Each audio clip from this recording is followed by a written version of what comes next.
like a journey, like you said. It's what God calls mature. So perfect love's like a grown-up, like an adult in God's eyes. Yeah, and essentially, and we discussed about maturity as also because that has something to do with perfect love. Another word for that perfect is a love that has been matured up, a love that's fully grown. When someone says, I got perfect love for you, no, that perfect love cannot be instinctive. It cannot be built straight away. It must be something that is developed over time through trials, right? You have to be placed into positions where you're forced to love somebody when you have to hate them. You're forced to turn around and love regardless of the situation. And so what happens is it matures you as a person. It matures you in a field of love. And so the opposition is the greatest thing you can experience to develop yourself to your highest self. And so that perfect love is to do with maturity. And sometimes when we're in a circle with friends and so forth, we ask, what is maturity? And people say, oh, that guy's got a beard, he's mature. That guy looks pretty old, he must be mature. That guy is this, so forth and so forth.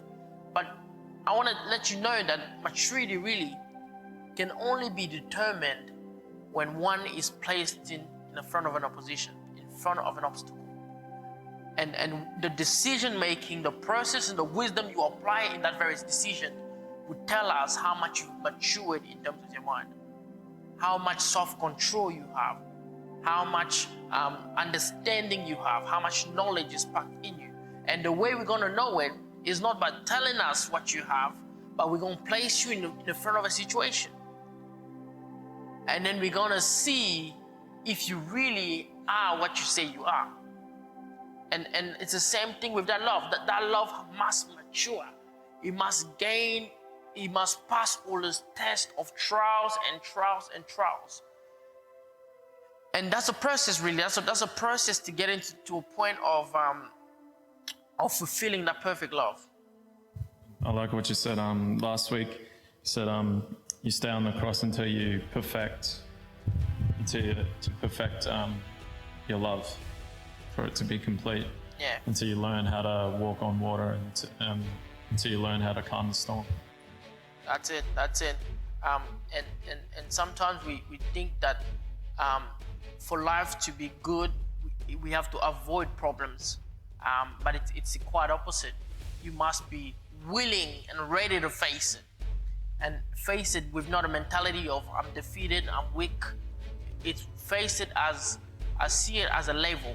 If those who play video games know that when you're playing a video game, you reach a certain level, whether you level 15 and you leave your Xbox or you leave your PlayStation, if you were to go and do something else, when you come back, you're still at that same level. You haven't ascended above level 15. So you running away from your problems will not help you ascend to a higher level. The only way to ascend to a higher level of maturity, the higher level of freedom, the higher level of peace of mind, the higher level of self-growth, you must face that which is in front of you. And a lot of us find it easier to run away. But like Earth was saying, you can't run away, because if person A is annoying me or person B is my problem, and I run away from this person, and I didn't get to build any form of self-control or any form of love with them, a similar person with the same attributes, with the same characteristics, will show themselves up later along the line, and I'll have to face them again. And you'll be surprised if you look through your life, you'll see it's the same pattern over and over again until you overcome it. See, foolishness is doing the same thing and expecting different results. That is foolishness. That is foolishness, and we do it all the time.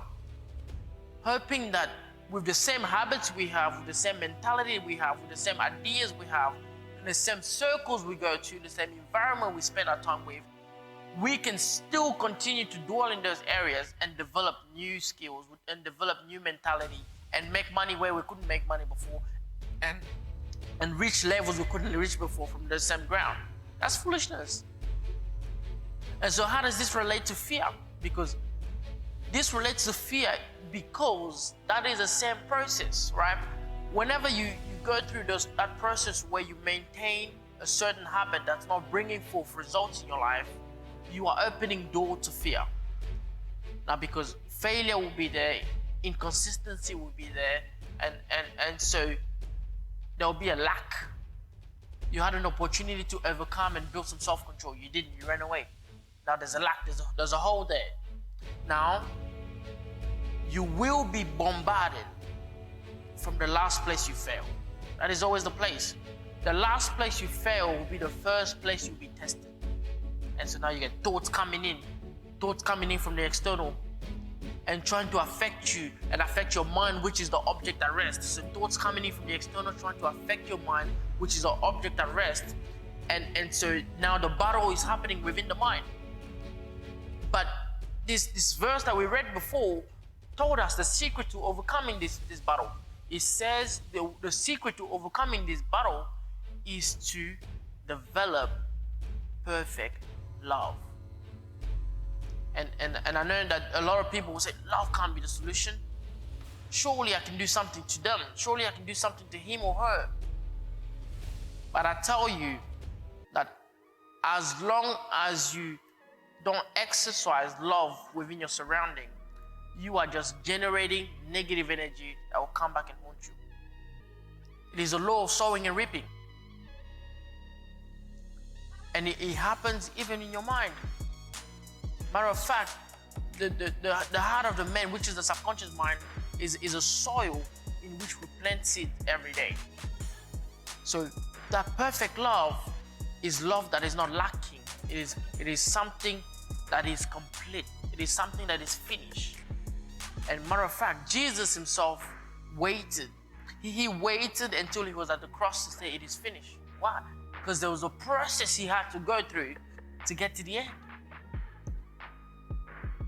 And when he went through that process, that journey, and he overcome all circumstances, now he can say it's finished. Now we want our problems to finish and never having to go through the journey. But that's not the way it was designed to do. Matter of fact, it is impossible for one person to grow in this world without opposition. Check it out. You realize that opposition is the only reason you grow. It is. Struggles, oppositions, things not going your way is the only reason men grow. It's the only reason we accept change. And so fear takes over your mind and overcomes it if you do not practice perfect love. If you do not practice perfect love. And this is a love that is fully grown, that is finished, that is complete. A love that has gone through journey. A love that is full of sacrifices. And matter of fact, the word fear is from the root word in the Greek, the same word used to describe phobia.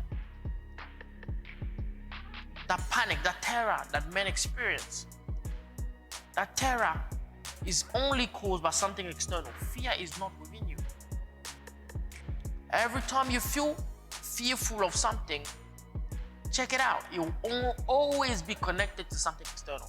It is always. That fear is generated by people gonna say this. Someone's gonna look. I'm scared I might fall. I'm scared I might do this. It's an external experience which you've taken in and you've amplified it with emotion through your imagination. And that has impacted the way you live life.